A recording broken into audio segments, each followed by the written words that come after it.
छो हे के गम कै छौ कोना सेंट लगल दे गम कै छौ बातें नहीं कर हे के गम कै छौ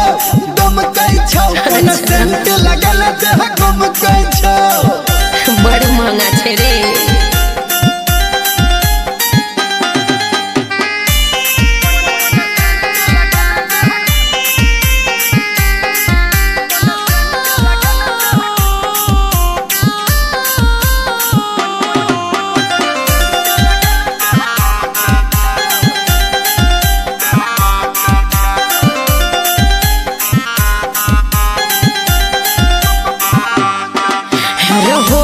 लाली लगे बाई हम आँख में काजर सजे बाई हम हे के तोहर फैशन देख के छोरी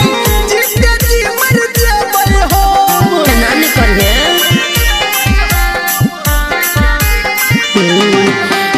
होठ में लाली लगे बाई हम आँख में काजर सजे बाई हम हे के तोहर फैशन देख के गोरकी जिते जी मर जेबै हम रे तोहर मुंह किया एना बम कै छो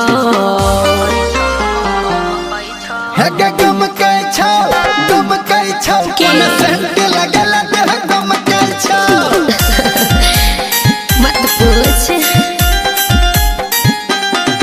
हे के गम कै छौ कोना सेंट लगल दे गम कै छौ तू लगे भी से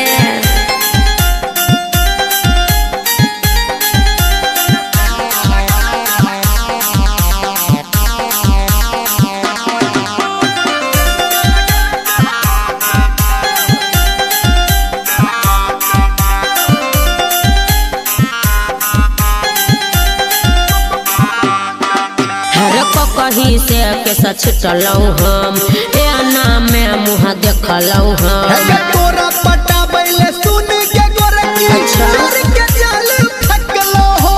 अरे बाप रे बाप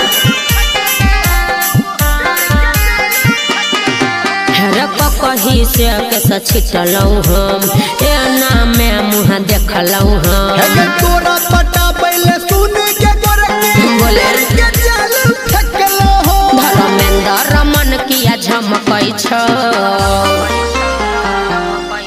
हे के गम कै छौ कोना सेंट लगल दे गम कै छौ सुमित रह हे के गम कै छौ कोना सेंट लगल दे गम कै छौ